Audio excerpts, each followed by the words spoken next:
Welcome back, guys, to the Dark Armed podcast. I don't have a better name for this. I am Dzeeff here with one of the biggest Yu-Gi-Oh channels of all time, GalacticGod. How are you doing today? I am doing absolutely wonderful. Thank you for having me on your podcast. Yeah, no problem. It's my pleasure. I promise that. Hopefully, I know I have a lot of people on my channel that really have missed your content. I know when you made your appearance in the recent YouTuber Championship, people were freaking out that you were back. Obviously, they were a little sad to know that you weren't uploading again, but it's awesome that you're still sort of part of the community in some way or another. Well, Yu-Gi-Oh, I guess, will always be a part of me Right. Yeah, in I a mean, it would weird sort have of to be way. after so long. So I guess the first question here is why did you decide to start uploading videos? So originally, I didn't even know there was Yu-Gi-Oh videos out there. My friends, I used to buy a lot of product and just like to resell up on eBay. Like I would buy cases at a time. And some of my friends were telling me, hey, you should probably post some of these case openings because, there isn't a lot of video content of people doing that up on YouTube.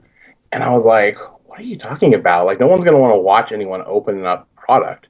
And then they showed me like pack openings and box openings, and it kind of intrigued me a little bit. And so I started watching Yu-Gi-Oh videos up on YouTube, and I'd never done that before.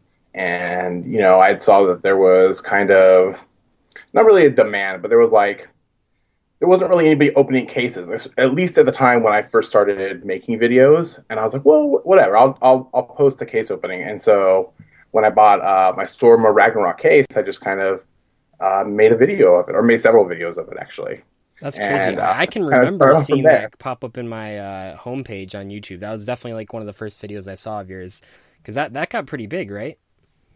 Some of them, yeah, like I think I did like an intro video just like showing the actual case first. I think that's my first video. It's just me with my phone, like an old phone, just like showing like all the boxes that come in a case. And then I did, I think, a couple videos where I opened up the boxes and then kind of showed the aftermath and then did like a tally video. And I wasn't sure, like at the time, it wasn't really, people weren't posting really long videos up on YouTube. So I didn't want to just I didn't really have editing equipment either. I was just kind of doing it on my phone, so I wasn't really sure what I was doing. And I just kind of, I don't know, I just kind of uploaded it as I went, just like little random videos. And some of them did pretty good. Sometimes people go back though, and they try and find like the first videos or the first few ones that I've done, and so they kind of get views just because they try and see like what it looked like when I first started posting videos. Absolutely. And I know I've mentioned it before, but one of your videos, I think it was it was the Order of Chaos case tally. I used that to convince my friends to buy an Abyss Rising case, and because I was just like I was looking at it, and I remember you just showing that you had like 10 to 15 like Hornets, and they were like 40 a piece back then, possibly even higher. I can't remember now. And I was just like, holy crap, like this guy's making like bank off of these. Like all you have to do is have the capital to like actually buy it in the first place, but then it just seems like you just make your money back instantly. Obviously it's not that easy, and you had a eBay store to sort of support you there. But yeah, I mean, you even to this day are still one of the few channels that has opened cases on YouTube, especially. I mean, even when you're doing the case tallies, you were pretty much the only one doing that because I mean, so many channels back then were just doing the pack openings that were like box openings, so that people could see like. Because I mean, when you do a box opening, there's a lot more at stake because you only have like, especially back then, you only had one chance to pull the secret rare, whereas a case you really had. I mean, you were getting every card in the set. Yeah, I mean, I thought it was really important to kind of show what your ratios that you like. If you were interested in buying a case, what were the actual ratios you were going to get? Like, how many of which kind of super and ultra and secret were you most likely to pull? How likely were you to make your money back? And so I always thought whenever I did a case opening, I always wanted to make sure that I include the tally at the end. And usually those are the ones that got probably the most views, especially in my early days, like when just the tallies. People loved seeing the tallies. It's crazy. What is the? I mean, in your opinion, you uploaded a lot of videos when you were uploading. What was like your favorite one that you ever uploaded? Maybe it got like a ton of views, but maybe it didn't. Maybe it was just one that you were like artistically pleased with, if that's even a way to describe Yu-Gi-Oh videos. I mean, what did you post that you still feel good about to this day? I did a bunch of in the later years, I did like these kind of documentary-esque videos where I did one where it was kind of like the history between Konami versus Upper Deck, and I kind of like laid that out. And then I did another one I think on like the Yu-Gi-Oh manga and its transition from manga into the anime. And just a few like that. I was really happy with those. I did a lot of research on them and I planned them out. They didn't really get like too many views, but I really liked those ones a lot. And then I really liked doing the Yu-Gi-Oh Anonymous meetings, which is the ones where I got together with a bunch of other Yu-Gi tubers and kind of edited them together. It was kind of fun just to go through that editing process when I was first really learning how to edit and try and put humor and kind of skits into videos. And some of it I think worked really well. Some of it didn't, especially by today's standards of editing it. But I always look back at kind of had a lot of fun memories actually doing it together and stuff. Man, well, I just remember that like one of my favorite series of yours by far was the Did You Know? I still go back and watch those. I think that they're so interesting, and it was such a great way to like interact with your viewers too, because they could give you comments. And then also the one that was like, why wasn't this card played? I thought those both were like, and you had tons of both of those series. I can still remember, I think the first why isn't this card played video that I watched was the one on Cryon the Mage, which is, you were like, why wasn't this played? Like, it's like a 1800 attack beater, and like you can discard a card to like pop a back row, like, and you explain that, you put it in the context of that, like when it came out, MST was at 1 and stuff. I just thought that was like super interesting, and maybe it didn't like consciously influence some of my card reviews, but I think subconsciously it like definitely taught me a lot about like reviewing single cards in terms of like you have to put them into context, especially when you're talking about older cards, because people just aren't gonna know every single format. But I loved both those series. Well, the Did You Know series is probably one of my more favorites too. Doing all the research for it is kind of time consuming sometimes, but Yu-Gi-Oh's got some crazy weird facts and weird quirks that go about it. And I always, whenever I find one, I always like make sure I keep a notepad on the side of my computer where I can just like keep track of them. And it was a really fun series to do. And the Why Didn't This Card See Play series that's an old one that I did like in the infancy of my channel. And Yeah. I'm surprised you even remember that. No, I definitely binged all back of to them. that one. Yeah, some of those cards actually eventually came back within different formats too, and started seeing play. I remember I did one like a Swiss Scarecrow, and then eventually that came, had its run in the meta. Yeah, that's pretty funny. I mean, I guess if you're reviewing like so many cards that are like sort of have fringe uses, all it takes is for the format to align that they're good. Then I guess the follow-up question, sort of the video question, was have you ever regretted uploading a video for one reason or another? One that you maybe got like a lot of backlash on, or one that you just sort of like phoned in, I guess would be the other option? I don't recall offhand any video that, other than like maybe something where I'm trying to think of like something where I might have regret. The only thing I think I really regret was I did a video like, something about Goyo Guardian, like when there was like a rumor of it coming off the list, and people the price of it spiked, and I did kind of like a little skit video, but in it I put like dates, and I messed up on one of I put like the wrong year or something, and like whenever you make any kind of little mistake on the video, Yeah. and it goes up on YouTube, and like the community will definitely let you know you made a mistake, and that's kind of I don't regret any of the content per se. Some of it's not probably I don't know, as well polished as I would have liked, or something like that, especially my early stuff. But you learn from your mistakes, and you learn from each video should hopefully propel the next one into doing better. Yeah, and that's sort of when you started, you were just doing sort of box openings and case tallies, and then by the end of it, it transformed into something quite different, I would guess, or I would say, because I think at the end you weren't even really doing cases anymore. I think believe I remember watching a video where you said you weren't really doing cases. You just didn't have enough time to like put everything on eBay. So clearly the vision of your channel changed. But was there like a concrete sort of arc for your channel where like you maybe tried a couple videos that weren't opening cases and then like you just sort of tested the waters with stuff? I mean, is there like a distinct timeline between the content on your channel changing over? I mean, you were doing YouTubing for many years, and it's like your older stuff, it's a lot different than your very most recent stuff. So was there like a moment or maybe a series of moments where you like actively knew that you were like changing your content for your audience? I mean, at first, I think I was doing mostly deck profiles and punting, and then I think at one point I was like, I want to try and do discussion videos, and that was really awkward at first, especially like when you put yourself in front of the camera and you've never done it before. It can feel really weird, and it took like it was like a process, I think, just to get used to that.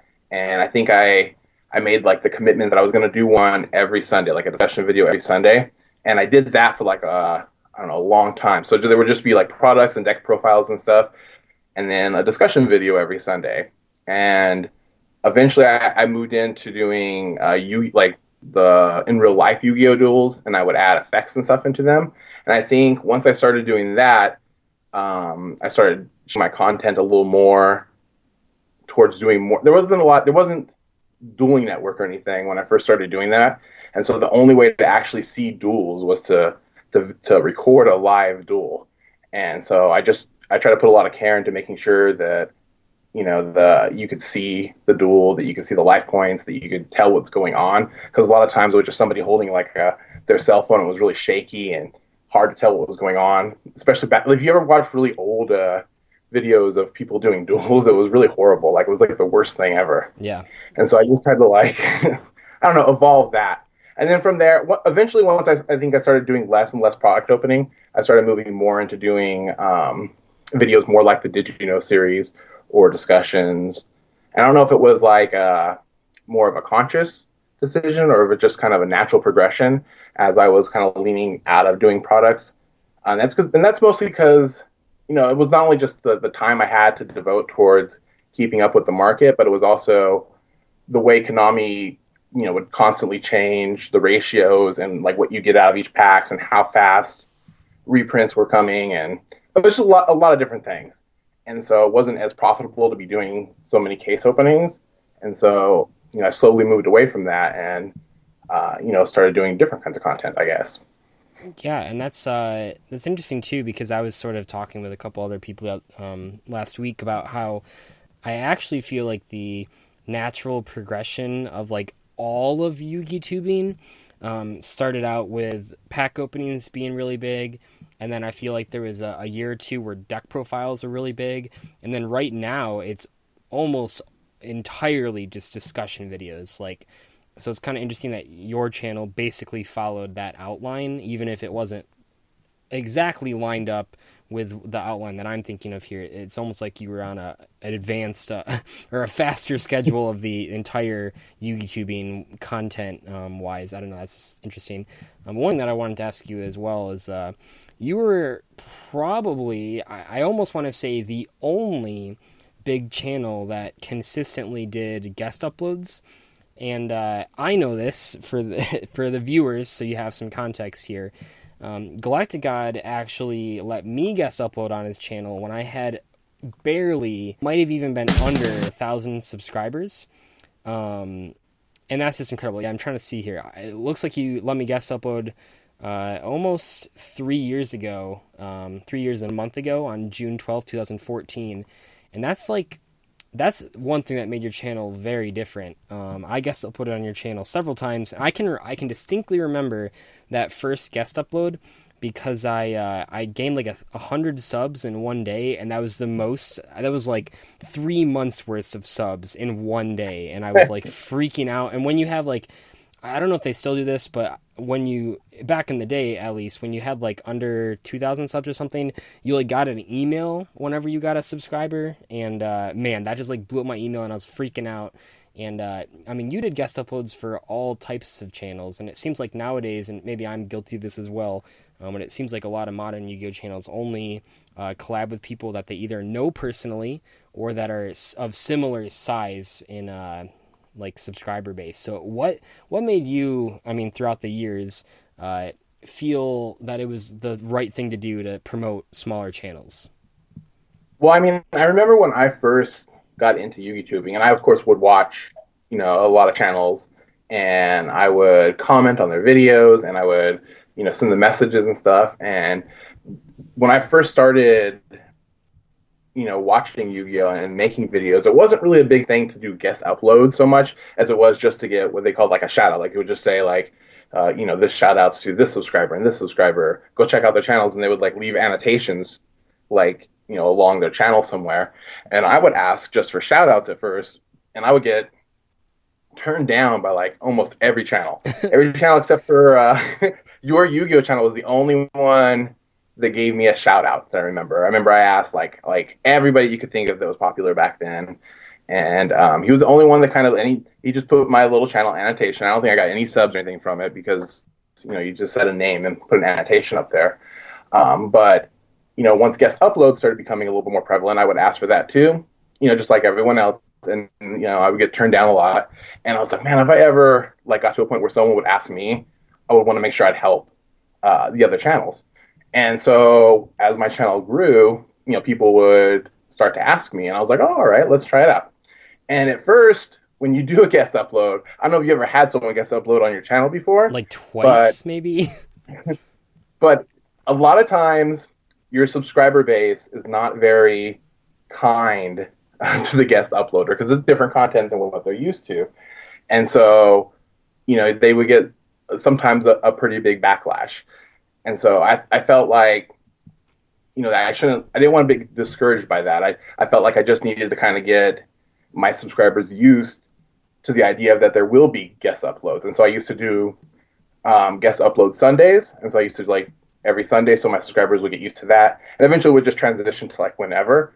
But I just wanted to get my subscribers used to knowing that every now and then there would be a guest upload, and they can look forward to it in a way, I guess. I don't know if that makes sense, but no, it makes sense. I don't know. I just always wanted to make sure that I helped. I don't know. I felt like, I don't know how to put it more than like, I felt like people weren't really that open to it back then. And I felt like if I ever got to the point where I could, then I probably should. That's awesome. Yeah, I remember, guest uploads taught me a lot, and I've talked about this in really old live streams that definitely no one that's watching this has ever seen. I talked about how guest uploads on your channel specifically were really eye-opening to me about the importance of like knowing your audience and stuff. I remember in the first guest upload that I did, I like called Ruby Carbuncle like a bad card. And people flamed me for it. They were so angry that I said Ruby Carbuncle was a bad card. And they were so mad that I wasn't playing Rainbow Dragon. And like that was, at the time, like I hadn't really experienced any backlash. Because when your channel's like under, I'd say 2K subs, you don't really have like a lot of trolls or haters. It's mostly just people that like you. But that was like the first. Yeah, when you have a low sub amount, those people got to be like hardcore fans in order to sub to, usually a channel with a low amount. So like, I remember too, I used to get nothing but love at first, and then eventually that would change. But yeah, it's rough out there. But I always would shoot for, because I think I've done I think I counted at one time. I think I've done 6 guest uploads on your channel. And I would always shoot for a 3-to-1 like to dislike ratio, which I thought was pretty good. Because a lot of times you would get like a 50-50 ratio, because I would just assume that like you said, the audience already, without even watching the video, there's gonna be people that just aren't gonna like it because it's not the person that they subscribe to.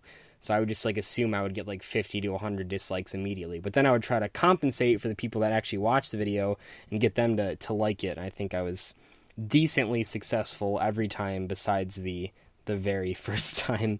And I know that you've sort of been out of YouTubing for 6 months now, and I guess we can kind of touch on how, if you guys don't know, his channel is still growing. And that's kind of funny to think about, but I've joked about this in live streams as well, but GalacticGod this past month has gotten 229,000 views, and he has gained 241 subscribers. Now the sub count isn't nearly as big back when he was uploading, but the views, I mean, for reference, you guys, this past month I got like 300,000 views, and I upload content. Why do you think that your channel is still getting views, and do you think it'll ever stop gaining subs and views? I think the main reason why my channel still views is that a lot of the content I produce is not, meaning like it's not completely relevant to the meta that we're in or pertains to a certain archetype. Like I stopped doing a lot of deck profiles, and because I would play like the same decks over and over again anyway, so there wasn't really a lot. I mean, I wouldn't change them so much, so there wasn't really a need to keep doing deck profiles on the same decks, I thought, especially with little changes. But a lot of my content, I felt, is just like it talks about like OTKs of the past or crazy or did you knows or just discussions. Like I did stuff like teaching kids how to play Yu-Gi-Oh, or illegal moves in Yu-Gi-Oh, or just stealing cards, like being ashamed of playing Yu. Just like some of the topics that would be like search for those topics. They still pop up, or maybe they pop up in related topics when someone makes a video that's similar. They'll pop up over in the side. And I think since a lot of my content is not specific to a certain period in time, it's still relevant, somewhat within the community, or could be. I mean, I don't know. That's how I feel. Yeah, I think that makes sense. I think a lot of your topics are timeless, basically. And maybe you can't answer this question just because I don't know how much you think about YouTube anymore. But in your personal opinion, do you have any advice for like smaller channels? And I don't necessarily mean people that have like 2K or 3K subs, but there's a resurgence of YouTubers, it seems like recently, like in the past, I don't know, probably 5 or 6 months. There are a ton of channels out there that post daily, and they have like 500 to 600 subscribers, but they can't really seem to grow much further than that. And I'm sure that a lot of the things that you learned are still applicable today. So do you have any advice for especially, I mean, I feel bad because I know now that posting daily content is really, really tough. You have to invest a lot of your time and effort, and you have to stay really up to date. So I feel bad if the channels that are doing that, not gaining any subs in the process. I don't know if I would be strong enough to grind it out like that. But I mean, what do you think's important for a YouTubing channel, especially like a small one? How can they grow? I mean, there's like, I don't know how many like YouTube tricks are still applicable, especially to smaller channels, to getting noticed.